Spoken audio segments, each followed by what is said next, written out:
오늘도 이곳에 함께 모여 하나님께 예배드리고 계신 여러분 모두에게 우리 주님의 은혜와 평화가 넘치시기를 바랍니다.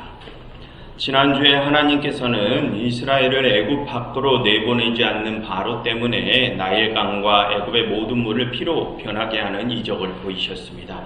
그 이적을 통하여 하나님께서는 당신께서 이 세상의 주인이심을 알리셨죠. 그래서 하나님께서는 그 이적을 통하여 인간의 모든 능력과 생명, 이 세상의 모든 운명과 역사를 주관하시는 주인이 바로 당신이심을 알리셨습니다. 그런데도 바로는 하나님의 뜻을 무시하고 또다시 이스라엘을 내보내지 않았죠. 그래서 오늘 하나님께서는 그렇게 마음이 완강한 바로 때문에 애굽에 또 다른 재앙을 내리십니다. 먼저 오늘 본문의 줄거리를 살펴보겠습니다. 하나님께서는 모세를 통하여 바로에게 다시 한번 이스라엘을 내보내라 라는 말씀을 전하십니다. 그리고 만약 내보내지 않으면 개구리가 애굽의 궁과 모든 집들, 모든 침실과 밥 먹는 그릇들에게까지 올라오게 할 것이라고 예고하시죠. 그런데 바로는 그 말씀을 또 듣지 않았나 봅니다. 그래서 하나님께서는 예고대로 개구리 재앙을 내리시죠. 그랬더니 이번에도 바로는 애굽의 술사들을 통해 그 이적을 또 똑같이 따라합니다. 하지만 바로는 애굽 온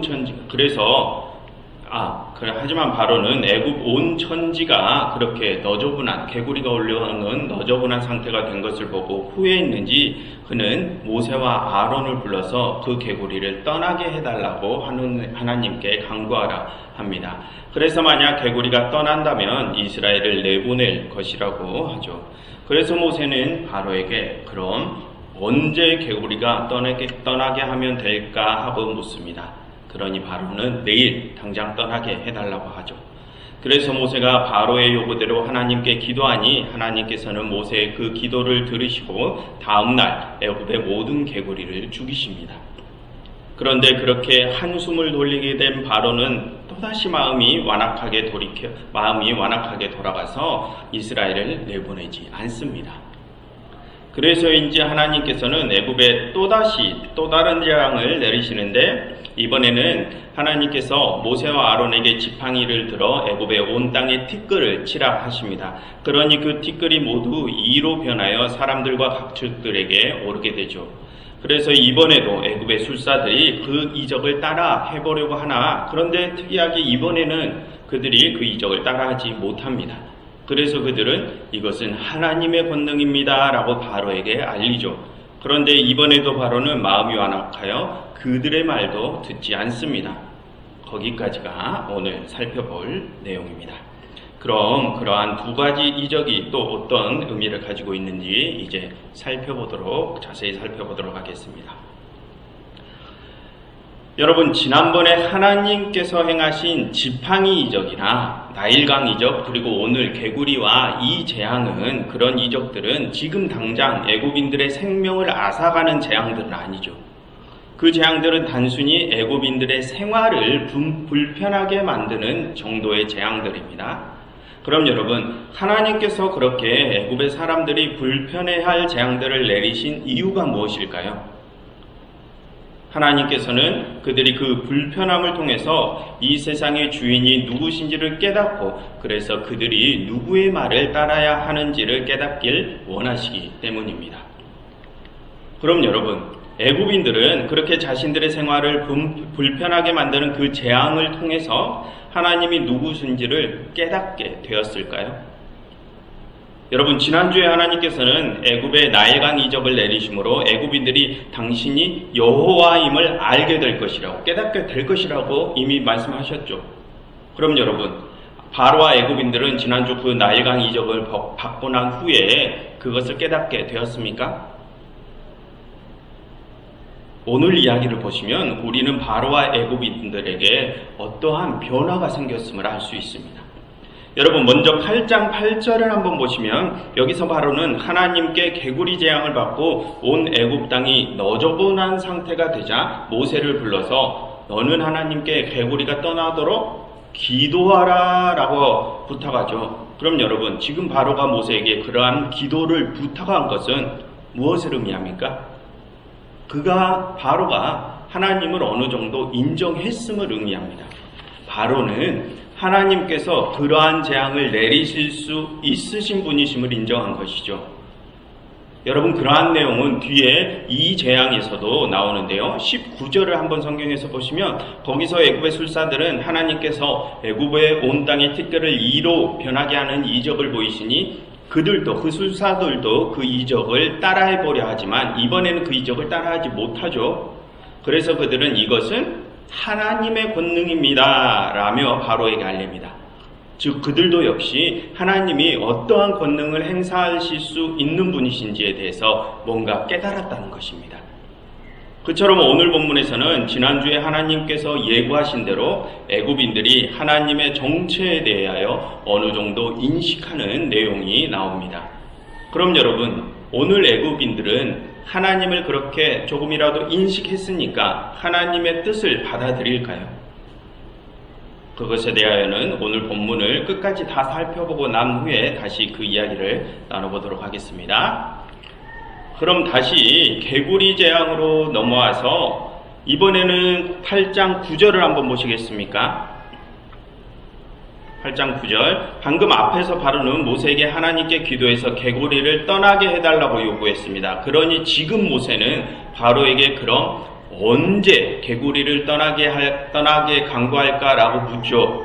그래서 여러분, 지금 이 9절의 내용만을 보면 바로와 모세의 관계가 바로 쪽으로 좀 기울어져 있는 것처럼 느껴지지 않습니까? 바로가 모세보다 힘이 조금 더 강해서 모세가 바로의 눈치를 보면서 바로가 원하는 시간대로 맞추어 주려는 것처럼 보이죠. 그런데 여러분, 지난번에 6장에서 하나님께서는 모세에게 제소명을 주시면서 당신의 권능, 하나님 당신의 권능을 모세에게 넘겨주셨죠. 그래서 하나님께서는 이제 모세 너는 바로에게 신처럼 될 것이다 라시며 모세와 바로의 관계에서 모세가 주도권을 잡을 것이라고 하셨습니다. 그런데 지금 이 장면에서는 모세가 아직 바로에게 쩔쩔매는 것처럼 보이죠. 그럼 여러분, 지금 이 장면에서 모세는 왜 이처럼 바로에게 쩔쩔매는 듯한 모습을 보이면서 바로가 원하는 대로 해주려 하는 것일까요? 여러분, 사실 이 장면에서 모세는 바로의 눈치를 보며 그에게 쩔쩔매는 것이 아닙니다. 그 다음 10절을 한번 보시면 거기서 모세가 바로에게 뭐라고 합니까? 왕의 말씀대로 하여 왕에게 우리 하나님 여호와와 같은 이가 없는 줄 알게 하려 합니다 라고 하죠. 무슨 뜻입니까? 이 말은 바로 네가 원하는 걸 한번 말해봐라. 그러면 하나님께서 그대로 이루어 주실 것이다. 그러니 그것을 보고 하나님이야말로 이 세상의 역사의 주관자이심을 깨달아라. 하나님이야말로 당신이 마음 먹으시면 무엇이든지 하실 수 있는 분이심을 깨달아라. 이 뜻입니다. 그래서 사실 이 장면은 모세와 바로의 관계에서 모세가 바로보다 훨씬 더 우위의 힘을 가지고 있음을 보여주는 장면입니다. 더 정확히 말하면 그 모세를 통하여 하나님의 강한 힘을 보여주는 장면이죠. 여러분, A라는 사람이 B라는 사람의 부탁을 들어줄 수 있다는 것은 그 A와 B 중에 누가 더 힘이 더 강하다는 뜻입니까? A라는 사람이 더 힘이 더 강하다는 뜻이죠. 그것입니다. 이 장면은 그처럼 하나님의 힘이 바로의 힘을 압도했음을 보여주는 장면입니다. 그처럼 이제 이 개구리 재앙부터는 하나님의 힘이 바로의 힘을 압도하는 모습이 소개됩니다. 그래서 또 뒤에 이 재앙을 한번 보시면 아까 살펴보신 19절에서 애굽의 술사들은 이제 더 이상 하나님의 이적을 따라하지 못하게 되죠. 즉 이제부터는 애굽의 힘이 하나님의 힘을 따라올 수 없다는 것을 보여주는 것입니다. 여러분, 바로는 당대 최고의 힘을 가졌던 애굽 제국의 제왕이었습니다. 그런데 그런 바로조차도 하나님께서 내린 재앙 앞에서 하나님께 매달려 기도밖에 할 수 없는 존재입니다. 그런데 우리와 같이 지극히 평범한 사람들은 하나님 앞에 얼마나 더 작은 존재들이겠습니까? 그러니 우리는 이러한 장면을 통하여 우리 인간은 하나님 앞에 아주 보잘것없는 미물과 같은 존재들임을 깨달아야 할 것입니다. 그런데 여러분, 우리는 그렇게 하나님 앞에 미물과 같은 존재들이지만, 아주 보잘것없는 존재들이지만, 하나님께서는 그런 우리를 어떻게 여겨주십니까? 여러분, 12절과 13절을 보시면 모세가 하나님께 기도하니 하나님께서 어떻게 하셨다고 하십니까? 13절, 모세의 말대로 해주셨다고 하죠. 즉 하나님께서는 그런 미물들의 기도와 간구를 들어주시는 분이시라는 것입니다. 여러분, 이렇게 말씀드리면 어떤 이들은 모세 정도 되는 인물이니까 하나님께서 그렇게 응답하시는 것이지 우리와 같은 평범한 사람들에게도 이러시겠느냐라고 생각하시는 분들이 계실지 모르겠습니다. 하지만 여러분, 모세가 원래부터 대단한 인물이었습니까? 전혀 그렇지 않죠. 그는 애굽에서 살인죄를 저지르고 이방 땅, 그것도 광야로 도망가서 숨어서 지낸 인물입니다. 아주 변변치 못한 인물이죠. 그런데 하나님께서는 그런 변변치 못한 인물에게 관심을 두시고 그를 당신의 사역의 파트너로 사용하시죠. 무슨 뜻입니까? 하나님께서는 이 세상에서 아주 작은 자들, 아주 변변치 못한 자들까지도 다 살피시고 함께 하시는 분이시라는 것입니다. 그러니 혹시 지금 여러분들께서 지금 어떠한 고난과 역경을 겪고 계시다면 그 사랑과 긍휼과 자비의 하나님을 생각하시며 그 하나님께 여러분들의 어려움을 한번 고해 보시길 바랍니다. 그럼 하나님께서는 그런 여러분들의 고난을 반드시 살펴주실 것입니다. 그리고 또 개구리 재앙에서 우리가 관심을 가져야 할 부분이 있는데요. 여러분 한번 2절을 보시겠습니까?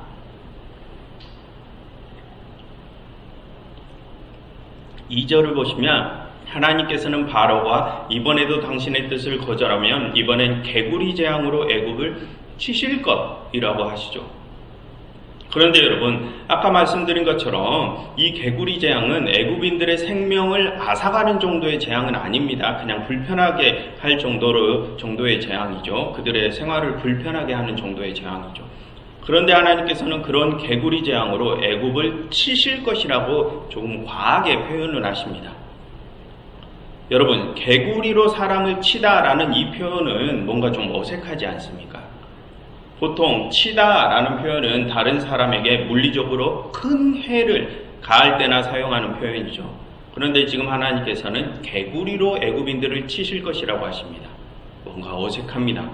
그럼 여러분, 여기서 하나님께서는 왜 그런 어색한 표현을 이 개구리 재앙에 쓰시는 것일까요?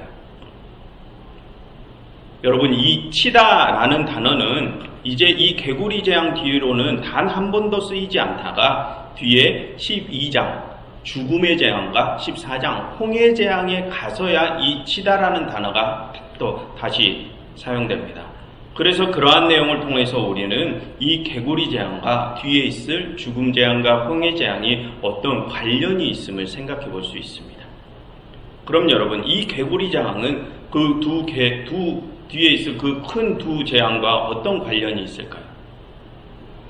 그것은 오늘 이 개구리 재앙이 뒤에 있을 그 두 개의 큰 재앙의 표징의 역할을 하는 그런 관련이 있습니다. 여러분, 13절과 14절을 보시면 하나님께서 모세의 기도대로 애굽에 있는 개구리를 모두 죽게 하시니 사람들이 그 개구리들의 사체를 한 곳에 쌓았다고 하죠. 그래서 그 사체들에서 악취가 났다고 합니다. 여러분, 그 장면이 바로 뒤에 있을 죽음 재앙과 홍해 재앙의 표징이 되는 것입니다. 즉 오늘 나일강에서부터 애굽 땅으로 올라와 죽은 개구리들은 뒤에 있을 두 개의 큰 재앙들에서 애굽 땅에서 죽게 될 그 애굽인들의 운명을 미리 보여주는 표징의 역할을 합니다. 여러분, 지난주에 오래전 나일강이란 애굽의 생명의 원천이라고 했었죠. 그 나일강에서 생명이 시작된다고 했습니다. 그럼 여러분, 개구리들이 그 나일강에서부터 애굽 땅으로 떼를 지어 올라온 것은 무엇을 상징할까요? 그것은 그 나일강 때문에 살아가는 여러 사람들이 애굽이라는 힘의 도시 한 곳으로 몰려드는 모습을 상징합니다. 그래서 오늘 하나님께서 그렇게 힘의 제국 애굽에 모여든 개구리들을 한 번에 죽이시는 모습은 후에 하나님이 그 애굽으로 모여든 사람들을 그 죽음 재앙과 홍해 재앙에서 한 번에 죽이실 것을 예고하는 것입니다. 그런데 여러분, 여기서 포인트는 그렇게 하나님께 죽임을 당한 개구리들의 사체에서 악취가 난다는 것입니다. 그럼 여러분, 그 개구리들의 사체에서는 왜 악취가 날까요? 당연히 사체가 부패했으니까 악취가 나겠죠. 그래서 14절을 다시 보시면 그 개구리 떼의 썩은 사체 때문에 애굽의 땅에서 악취가 난다고 합니다. 즉 애굽의 썩은 냄새가 증도한다는 것이죠. 무슨 뜻입니까? 애굽이 썩었다는 것입니다. 그럼 그곳이 왜 썩은 것입니까? 그곳에 살던 개구리들이 부패했기 때문이라고 하죠. 그런데 여러분, 방금 애굽으로 올라온 그 개구리들이 무엇을 상징한다고 했습니까? 힘의 제국 애굽에 몰려든 애굽 사람들을 뜻한다고 했죠. 즉, 그 힘의 제국에서 힘의 논리에 의해 살아가는 그 애굽인들이 부패했다, 썩었다는 뜻입니다. 그 때문에 그 애굽 땅까지 썩어버린 것입니다. 그래서 하나님께서는 후에 죽음 재앙과 홍해 재앙을 통해 그 부패한 애굽인들을 몰살하시어 한 곳으로 쌓아 올리실 것입니다. 그처럼 오늘 개구리 재앙은 뒤에 있을 죽음 재앙과 홍해 재앙을 미리 예고하는 표징의 역할을 합니다. 그러니 애굽인들은 지금 이 개구리 재앙을 통해서라도 썩어서 악취가 나는 자신들의 생활의 방식을 하루라도 빨리 버려야 합니다. 그러지 않으면 후에 애굽은 그 썩은 시체의 악취로 진동하게 될 것입니다.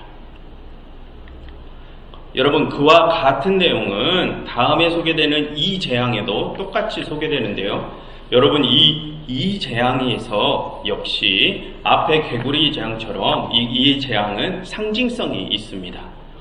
여러분, 여기서 하나님께서 이로 변하게 하신 티끌이라는 것은 히브리어로 아파르라는 단어입니다. 이 아파르라는 단어는 사전적으로 푸석푸석한 표토, 즉 흙을 뜻하는데요. 그 단어는 지난 창세기 2장에서 하나님께서 사람을 만들 때 사용하신 그 흙과 똑같은 단어입니다. 그래서 지금 이 재앙에서 이로 변한 애굽의 온 티끌, 온 애굽의 아파르는 온 애굽 사람들을 상징하는 것입니다. 그런데 여러분, 그런 애굽인들이 뭐로 변했다고요? 이로 변했다고요. 그럼 여러분, 이 이라는 곤충은 익충입니까? 아니면 해충입니까? 해충이죠. 그럼 여러분, 애굽인들을 상징하는 그 티끌이 그런 해충으로 변했다는 것이 무엇을 의미합니까? 여러분, 방금 개구리 재앙에서 그 개구리 역시 애굽이라는 힘의 제국으로 몰려든 사람들이라고 의미한다고 했습니다. 그렇게 애굽으로 몰려든 그 사람들이 이제는 이 해충으로 변했다는 뜻입니다. 그 애굽으로 몰려든 사람들이 이제 그 해충과 같은 존재들이 되어버렸다는 것이죠.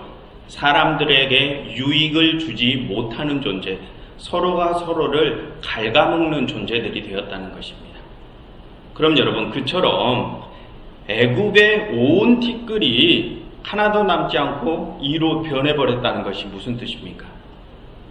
지금 이 애굽에는 인간다운 인간이 단 한 명도 없다는 뜻입니다. 그래서 이 재앙도 역시 후에 하나님께서 이 애굽 땅에서 살아가는 모든 부패한 인간들을 한 번에 치실 그 재앙들을 미리 보여주는 표징의 역할을 합니다. 여러분, 살펴보셨듯이 오늘의 본문은 애굽인들이 사람의 모습이 아니라 이와 같은 해충처럼 변해버려서 썩은 악취가 진동하는 모습을 상징해서 보여줍니다. 그래서 하나님께서는 오늘 이 두 재앙을 통해서 그들이 계속 그렇게 사람과 같지 않은 모습, 썩은 모습을 보인다면 앞으로 그들이 살아가는 땅은 그들의 악취나는 사체들로 쌓아 올려질 것을 미리 보여주시는 것입니다. 그럼 여러분, 오늘 애굽인들과 바로는 그런 하나님의 메시지를 받아들였을까요? 여러분, 아까 개구리 재앙에서 바로는 하나님이 개구리 떼를 죽이시니 이제 한숨을 돌리고 이스라엘을 또다시 내보내지 않았죠. 그는 이번에도 하나님의 메시지를 받아들이지 않은 것입니다. 그리고 그 다음 2재앙에서도 그는 자신 밑에 있는 술사들이 이것은 하나님의 권능입니다 라는 말을 했음에도 불구하고 그들의 말들도 무시했죠. 여러분, 그 애굽의 술사들은 애굽이라는 나라의 권력자들입니다. 그런데 그런 권력자들의 말까지 바로는 무시해가면서 그들의 말을 듣지 않습니다. 하나님의 말을 무시했다는 것이죠. 즉 애굽을 대표하는 바로는 끝까지 하나님과 대결을 해보겠다는 것입니다. 그래서 여러분, 아까 개구리 재앙에서 하나님께서는 그 개구리들을 죽이셨지만 그 다음 이 재앙에서는 그 이들을 없애지 않으셨죠. 하나님께서는 애굽에 그 이들을 그대로 놓아두셨습니다. 또한 하나님께서는 아까 개구리 재앙에서 모세의 기도를 들으시고 그 개구리들을 모두 죽이셨지만 그 사체들은 없애지 않으셨습니다. 사체들을 애굽 땅에 그대로 놓아두셨죠. 그럼 여러분, 왜 하나님께서는 그 이들과 악취나는 개구리 사체들을 애굽에 그대로 놓아두신 것일까요?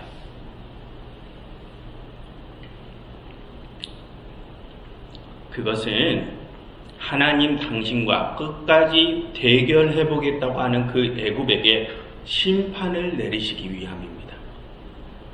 여러분, 아까 바로는 모세의 기도 덕에 개구리들이 모두 죽으니 애굽에 악취가 나는 애굽 땅에 악취가 나는 개구리들의 사체가 쌓여 있음에도 불구하고 한숨을 돌렸죠. 그리고 그대로 그 개구리 사체들을 쌓아두었습니다. 무슨 말입니까? 바로는 그 악의 근원을 뿌리 뽑지 않고 애굽에 그냥 남겨두었다는 것입니다. 여러분, 아까 그 이들과 개구리 사체들은 무엇을 상징했습니까? 사람 같지 않게 변한 썩은 애굽인들, 해충처럼 변해서 서로를 갉아먹는 자들을 상징한다고 했었죠. 그런데 그런 썩은 애굽인들이 계속 애굽에 남아있는다고 합니다. 그렇게 함으로써 하나님께서는 그 썩은 이들이 자신들 서로를 갉아먹으면서 그들 스스로의 죄악으로 그들 스스로가 심판받아 자멸하게 하시려는 것입니다.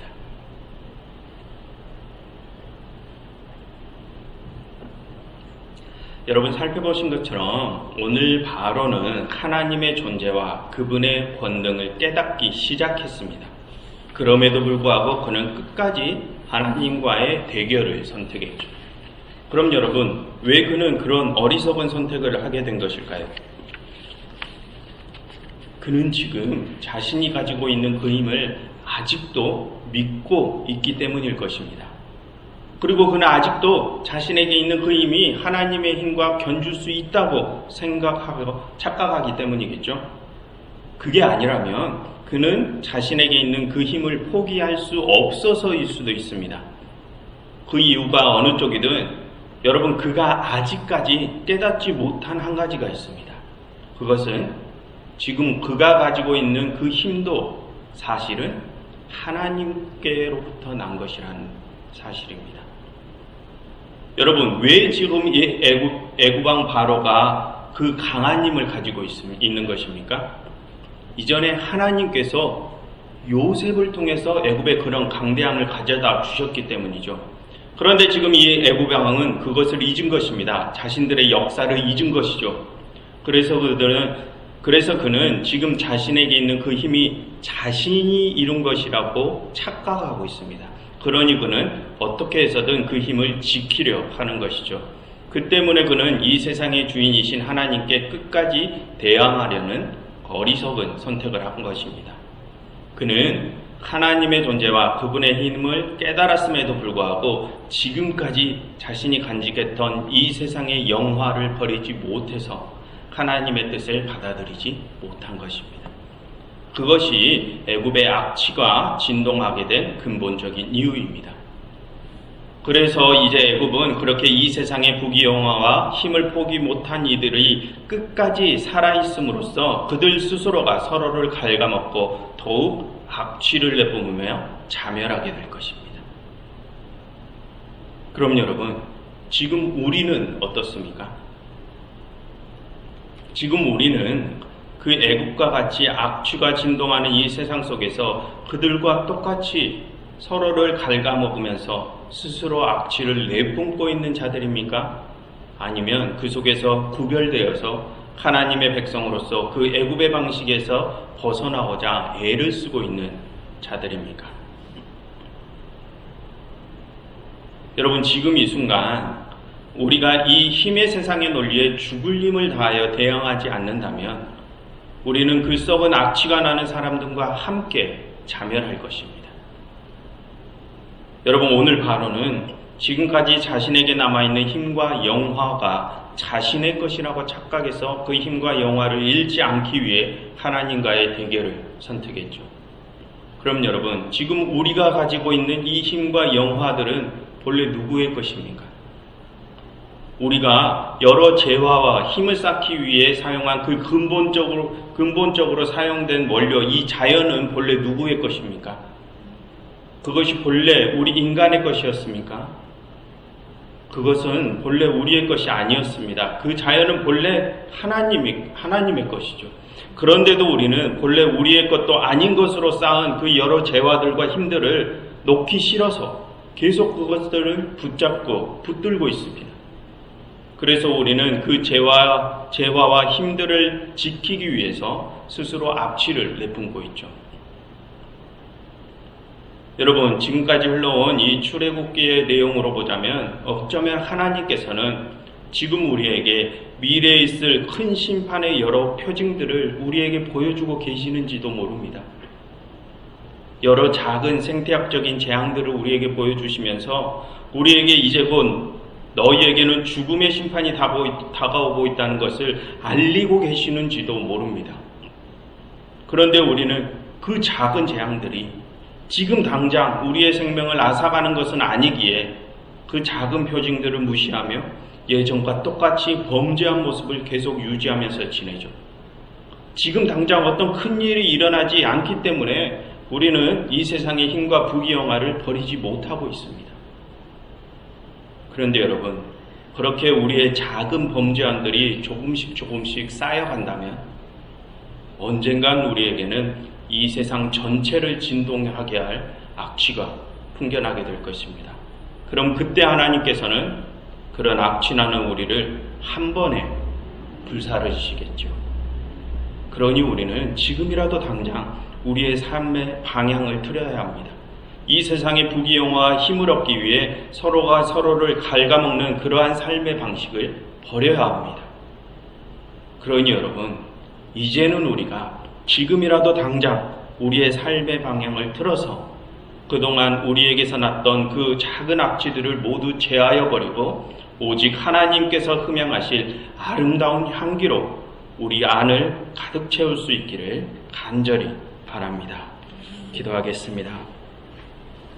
하나님, 저희 몸의 악취를 제하여 주시고 오직 하나님의 뜻만을 따름으로 저희에게 그리스도의 아름다운 향기가 넘쳐나게 하시옵소서.